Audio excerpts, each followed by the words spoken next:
Oke guys, kembali lagi di channel belajar farmasi klinis.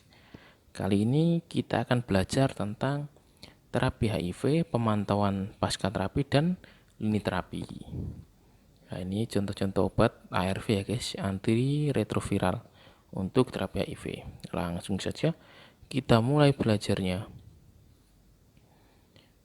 Ini untuk pemeriksaannya, lebih lengkapnya itu ada di video sebelumnya, ada datanya juga di yang stadium klinis HIV guys ya, ada datanya juga di situ. Nah, ini kita ulas dulu. Untuk pemeriksaannya itu pasien diperiksa anti HIV dulu, apakah reaktif atau non reaktif. Kalau hasilnya reaktif, dilanjut dengan pemeriksaan CD4, begitu guys ya. Kemudian kita akan belajar tentang lini terapi obat ARV. Untuk lini terapi obat ARV ini dibagi menjadi 3 guys. ARV lini pertama atau lini 1, ARV lini 2, dan ARV lini 3. ARV itu singkatan guys ya, antiretroviral. Antiretroviral. Nah, ini kita belajar singkatan umum dulu untuk obat anti ARV ini guys, karena obat-obat anti ARV ini itu biasanya disingkat, dan singkatannya itu unik-unik. Kalau zidovudin itu singkatannya AZT guys ya. Kemudian kalau stavudin D4T. Kemudian kalau tenofovir TDF. Kemudian kalau lamivudin 3TC. Harus dihafalkan ini guys, singkatan-singkatan ini. Kemudian nevirapin NFP. Kemudian efaviren EFV. Ya. Nevirapin, efaviren ini gampang hafalannya guys ya. Yang sedikit ndak nyaut itu zidovudin itu AZT, stavudin D4T, tenofovir TDF. Kemudian lamivudin 3TC. Nah, ini di bawah ini adalah contoh obat-obatnya guys.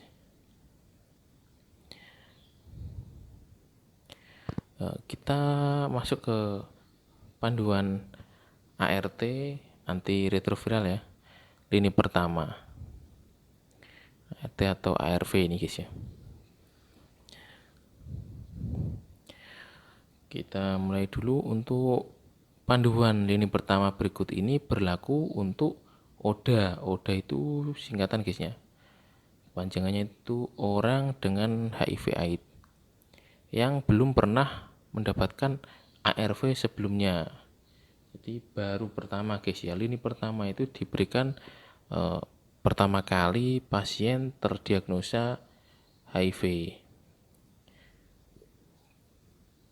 Kemudian ini panduan antiretroviral lini pertama pada anak usia 5 tahun ke atas dan dewasa.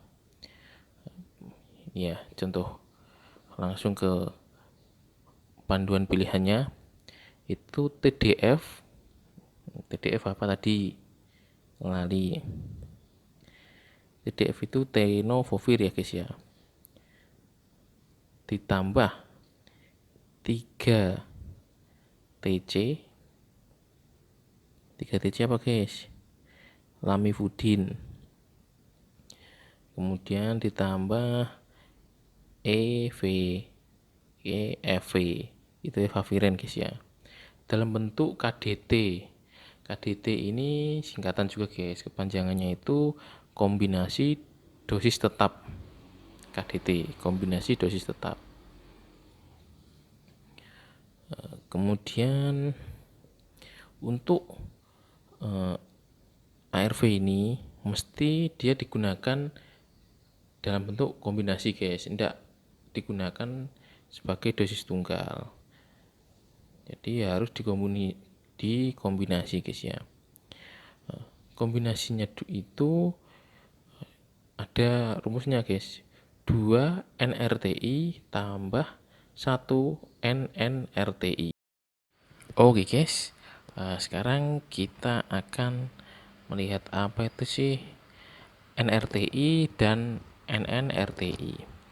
Nah, untuk pengobatan pertama guys ya, itu mesti dikombinasi. Kombinasinya itu nanti milih ya guys ya, dan pilihannya itu harus disesuaikan dengan kondisi pasiennya. Kemudian kita akan bahas NRTI. NRTI itu kepanjangan dari nukleosid reverse transkriptase inhibitor. Kalau NNRTI itu depannya ditambahi non. Jadi non nukleosid reverse transkriptase inhibitor. Kemudian bedanya itu apa? Jadi kalau NRTI itu cara kerjanya itu mengubah RNA virus menjadi DNA proviral sebelum bergabung dengan kromosom hospes. Nah, karena antivirus golongan ini bekerja pada tahap awal replikasi HIV. Obat-obat golongan ini menghambat terjadinya infeksi akut sel yang rentan guys. Jadi dia lebih ke menghambat ya terjadinya infeksi pada sel yang rentan. Kemudian kalau NNRTI itu dia merupakan kelas obat yang menghambat aktivitas enzim reverse transkrip dengan cara berikatan di tempat yang dekat dengan tempat aktif enzim dan menginduksi perubahan konformasi pada situs aktif ini. Jadi dia beda ya dengan NRTI itu. Penghambatan reverse transkriptase itu contohnya itu obatnya itu ya guys ya, nevirapin sama efavirenz. Itu aktif terhadap subtif HIV-1.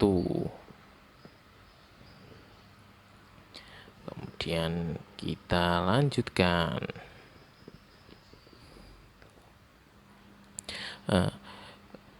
Untuk pemberian obat ARV ini guys ya, itu ada ketentuannya. Ini contohnya ya guys ya. Jangan memulai TDF. TDF apa? Ayo, masa lupa. Tenofovir guys ya. Jangan memulai tenofovir jika clearance kreatinin. Clearance kreatinin berarti menghitung fungsi ginjal guys ya, kurang dari 50 mili per menit. Atau pada kasus diabetes lama, hipertensi tak terkontrol dan gagal ginjal.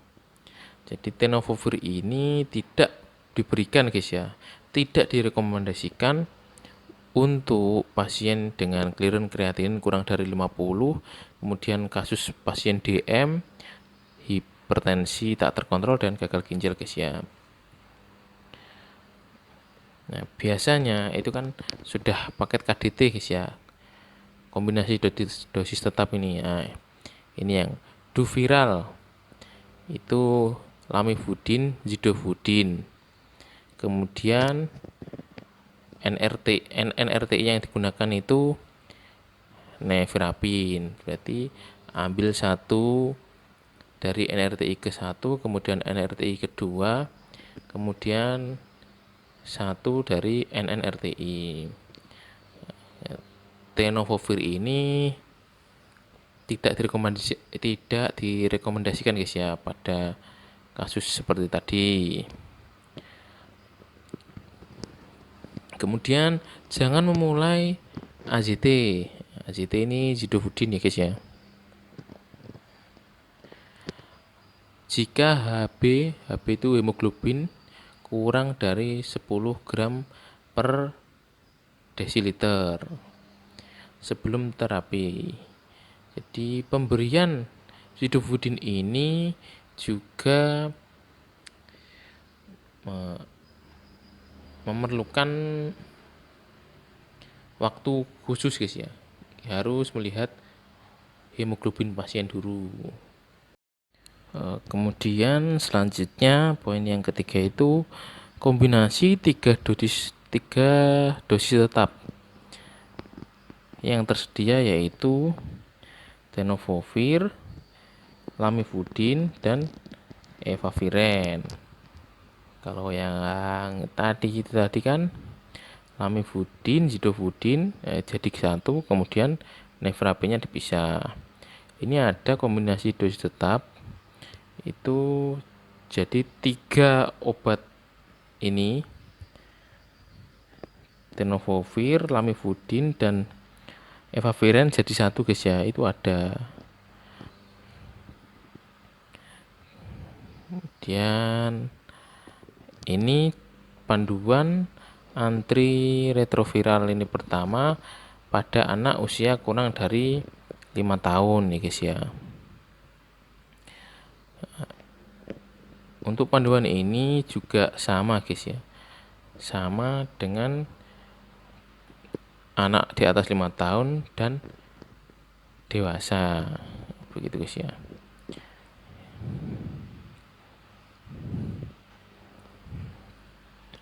Nah, catatannya ini untuk yang anak kurang dari 5 tahun, zidovudin merupakan pilihan utama. Namun bila HB anak kurang dari 7,5 gram per desiliter, ini posisi anemi berarti guys ya, maka dipertimbangkan pemberian stavudin. Kemudian dengan adanya resiko efek samping pada penggunaan stavudin jangka panjang, maka dipertimbangkan mengubah stavudin ke zidovudin bila HB anak lebih dari 10 gram per desiliter setelah pemakaian 6-12 bulan. Bila terdapat efek anemia berulang, jadi pemberian zidovudin ini kan menimbulkan anemia guys ya, maka dapat kembali ke stavudin.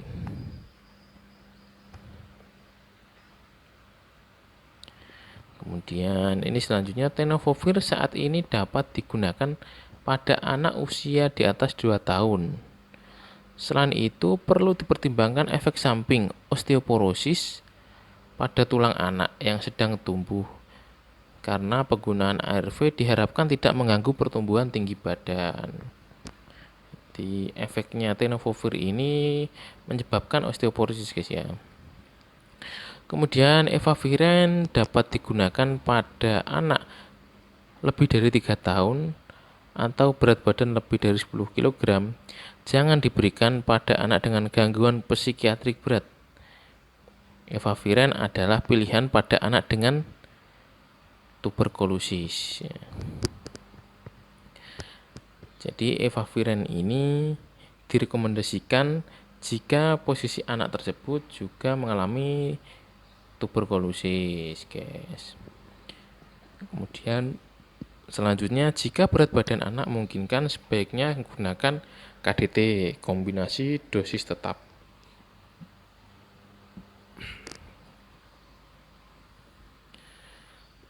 Kemudian pemantauan setelah pemberian ARV ini guys ya. Jadi pemantauannya itu jumlah sel CD4-nya tiap 6 bulan itu dipantau guys ya. Kemudian serum kreatinin juga, kemudian HB juga, dimana HB hemoglobin ini kan zidovudin ini menyebabkan anemia guys ya. Kemudian fungsi hati, SGPT, SGOT tiap 6 bulan juga. Nah, selanjutnya ini adalah pemantauan dan prinsip penanganan efek samping akibat ARV guys. Jadi ini adalah pembagian derajat efek samping guys ya. Yang pertama itu derajat 4, dimana efek sampingnya ini mengancam jiwa. Jadi penanganannya yaitu segera hentikan semua obat ARV, beri terapi suportif dan simptomatis. Berikan ARV dengan panduan yang sudah dimodifikasi. Contoh substitusi ARV untuk obat yang menyebabkan toksisitas setelah udah stabil. Ya, ini jadi jika muncul efek samping ARV, contohnya ya menggunakan Zidovudin, HB-nya langsung ngedrop otomatis, ini harus terapinya ini dimodifikasi guys. Dengan cara apa? Mengganti Zidovudin dengan NRTI lainnya, misalnya Stafudin begitu. Kemudian yang kedua derajat 3, reaksi berat. Kalau yang 4 tadi mengancam jiwa guys ya, ini berat. Nah, derajat 3 ini masuk reaksi berat dan penanganannya yaitu ganti obat yang dicurigai tanpa menghentikan pemberian ARV secara keseluruhan. Kalau derajat 4 tadi langsung di stop guys ya. Kalau derajat 3 ini dicari obatnya kemudian diganti yang menyebabkan toksisitas tadi guys. Kemudian derajat 2, reaksi sedang. Beberapa reaksi neuropati perifer memerlukan penggantian obat untuk reaksi lain. Pertimbangan untuk tetap melanjutkan pengobatan jika tidak ada perubahan terapi simptomatis, pertimbangan untuk mengganti satu jenis obat ARV. Misal ini kok terjadi neuropati perifer ya, bisa ditambahkan vitamin B6, piridoksin guys ya. Kemudian untuk yang derajat 1 ini reaksi ringan, tidak memerlukan penggantian terapi.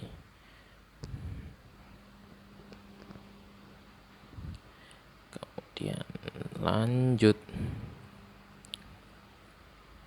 Nah, ini tabel waktu terjadinya toksisitas ARV. Ini dibagi dalam 4 tabel guys ya. Dalam beberapa minggu, kemudian 1 bulan, kemudian 6-8 bulan, dan setelah 1 tahun. Efek toksiknya itu seperti ini. Kalau dalam beberapa minggu itu gejala gastrointestinal, ya, mual muntah, diare, kemudian ruam, dan toksisitas hati umumnya terjadi akibat obat NNRTI.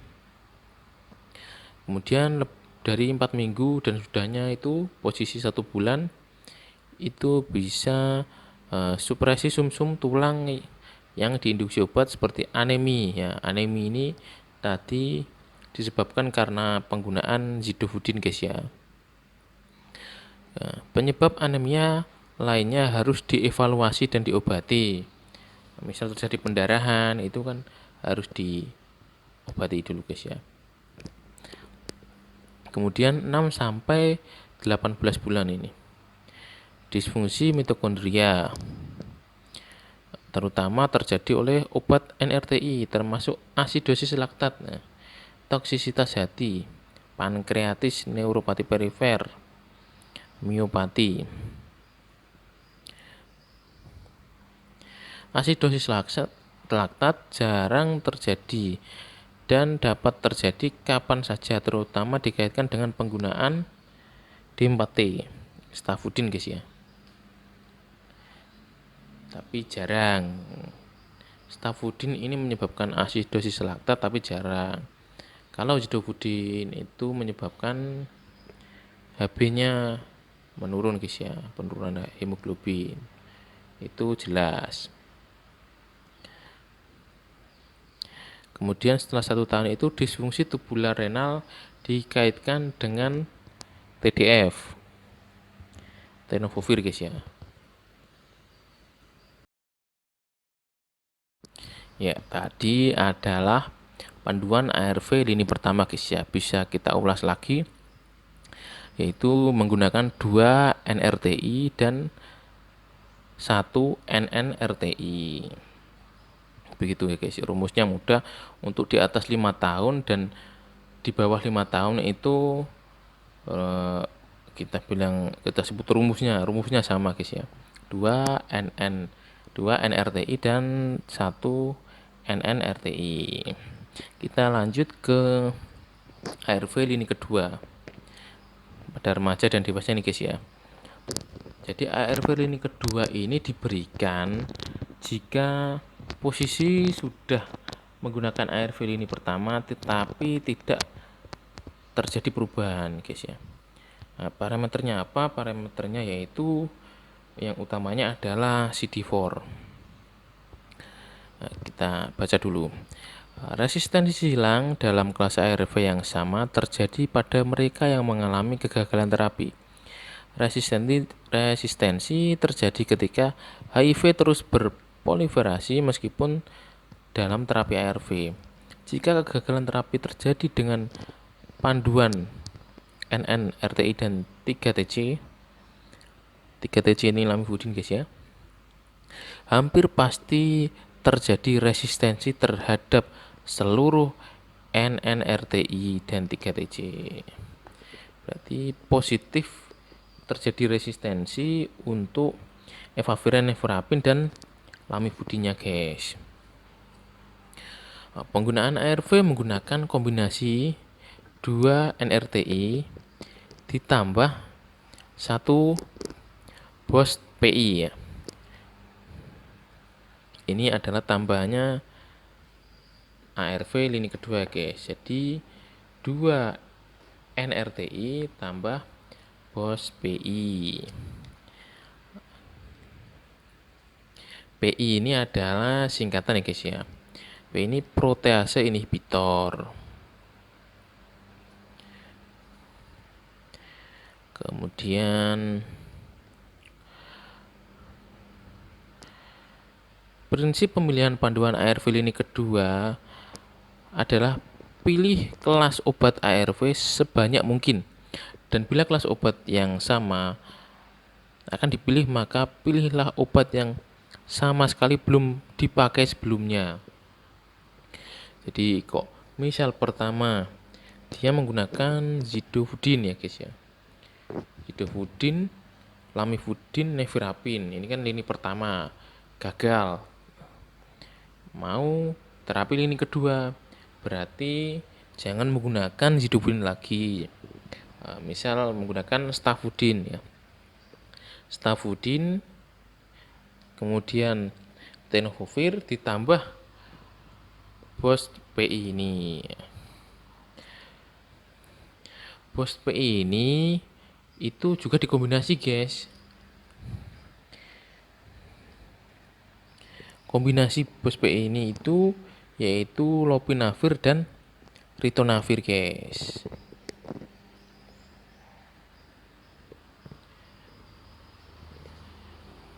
Jadi kalau ini kita ulas lagi guys ya. Kalau ARV lini pertama itu 2 NRTI tambah 1 NNRTI. Jika terjadi resistensi pengobatan gagal, terapi yang digunakan yaitu 2 NRTI ditambah BOS PI. Begitu guys ya cara menghafalnya.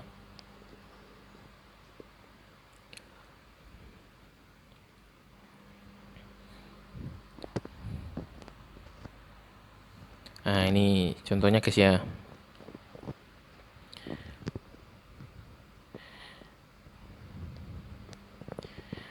Nah, misal kalau lini pertamanya itu basisnya zidovudin dan stavudin ya. Berarti lini keduanya ini pakai tenofovir, kemudian lamivudin, dan jadi LPV atau R ini itu singkatan guys ya. Ya juga singkatan seperti 3TC, AZT ya. LPV atau R ini lopinavir atau ritonavir. Dosisnya itu 200 dan 200 per 50. Lopinavirnya 200, ritonavirnya 50. Jadi ini panduan lini keduanya guys ya. Yaitu tadi dewasa atau remaja lebih dari 10 tahun. Nah, ini jika HIV dan koinfeksi TB. Pakainya apa? Untuk HIV dan koinfeksi TB itu pakainya tenofir, lamivudin, dan lopinavir, ritonavir itu guys. Rumusnya tadi 2 NRTI tambah BOS PI. Begitu guys. Nah, ini juga ada catatannya. Rifampicin, kalau ada TB-nya guys ya. Rifampicin sebaiknya tidak digunakan pada pemakaian lopinavir atau ritonavir ya, singkatan itu ya guys ya. Panduan OAT yang dianjurkan adalah 2-SHZE. Jadi R-nya itu diganti S, streptomycin guys ya. Selanjutnya dilanjutkan dengan 4-HE dengan evaluasi rutin kelainan mata. Namun pada infeksi meningitis TB yang perlu tetap menggunakan rifampicin, maka lopinavir atau ritonavir dapat digunakan dengan dosis ganda. Dosisnya itu digandakan guys ya. 800 mg per 200 mg 2 kali sehari atau 2 kali 2 tablet guys.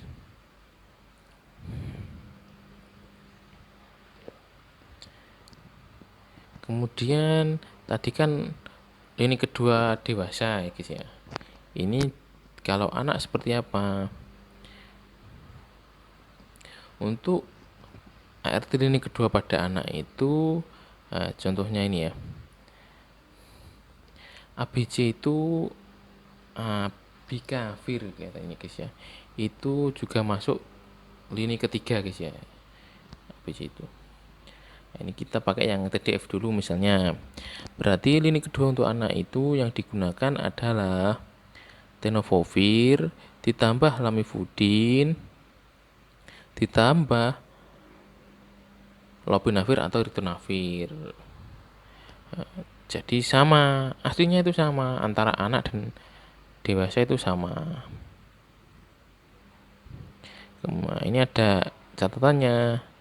Tenofir hanya dapat digunakan pada anak usia di atas 2 tahun. Misal umurnya anak kok di bawah 2 tahun, berarti tidak direkomendasikan menggunakan tenofovir.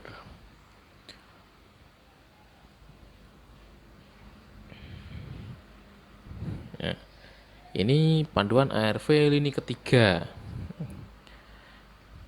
Untuk ARV lini ketiga ini belum disediakan program nasional ya di Indonesia guys ya.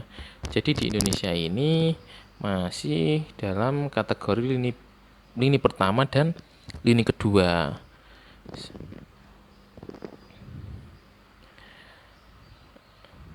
Nah, ini contohnya guys ya. Nah, ETR, etravirin. Kemudian RAL itu raltegravir. Kemudian DRV itu darunavir, R-nya itu ritonavir. Ini tidak usah kita pelajari guys ya, karena di Indonesia belum ada. Kita coba ulas tadi saja guys ya.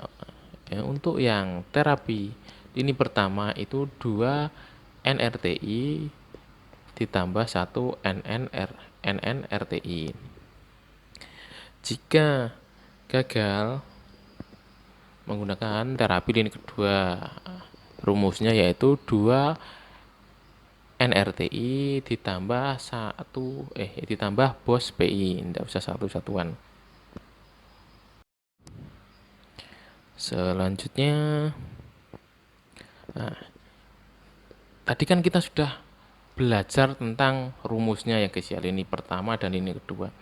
Kemudian kalau kita tahu rumusnya, nanti selanjutnya kita harus tahu juga dosisnya dan sediaannya guys. Tahu rumusnya saja itu belum cukup ya guys ya. Nah, ini ada ringkasannya guys ya. Untuk zidovudin ini kapsul 100 mg ya. Tablet KDT itu kombinasi dosis tetap. Kemudian Jika anak itu ada rentangnya guys ya, 90 sampai 180 mg per meter persegi LPB, luas permukaan badan. Ya, kalau dewasa itu 300 mg 2 kali sehari. Nah, kita lihat tabel di sampingnya lagi. Nah, ini adalah tabel untuk dosis untuk pasien dewasa gangguan ginjal. Jadi pada pasien gagal ginjal itu diberikan dosis khusus guys ya. Dilihat lagi clearance kreatininnya. Nah, jika clearance kreatininnya itu di bawah 15 ml per menit, itu dosis yang didapatkan itu 100 mg guys ya, tiap 6 sampai 8 jam. Berarti kalau kita ambil jam yang 8, berarti itu 3 kali sehari 100 mg guys. Seperti itu caranya. Begitu juga dengan lamivudin ya guys ya. Ini bisa dilihat dosis dewasanya 150 mg 2 kali sehari atau 300 mg 1 kali sehari. Jadi penggunaan ARV ini juga diberi dosis khusus untuk pasien dengan gangguan ginjal. Nah, ini ABC tadi ya, abacavir itu ya guys ya.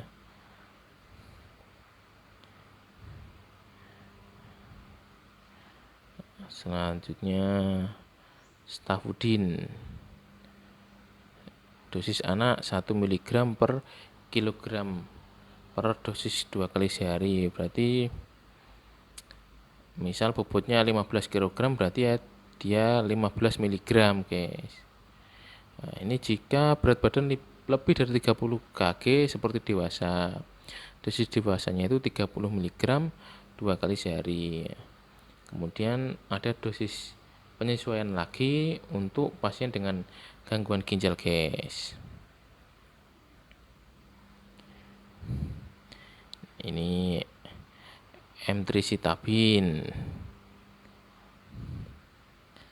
kemudian tenofovir, dosis dewasanya 300 mg 1 kali sehari.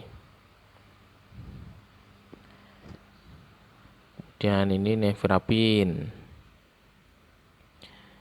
kemudian efaviren 600 mg 1 kali sehari dewasa guys ya. Kemudian protease inhibitor ini, BOS-PI ini guys ya, lopinavir ritonavir. Itu dosisnya 400 mg per 100 mg 2 kali sehari guys ya. Nah, untuk sediaannya sendiri lopinavir ritonavir itu patennya itu Aluvia guys ya. Itu sediaannya itu 200 per 50 guys ya. Jadi lopinavirnya itu 200, ritonavirnya 50 mg. Untuk pasien gagal ginjal itu tidak ada penyesuaian dosis. Jadi pemberian Aluvia ini loss guys ya untuk pasien gagal ginjal. Nah, sudah selesai. Baik, selesai sudah pertemuan kita kali ini. Kita bertemu di video berikutnya. Salam belajar farmasi klinis, semangat belajar.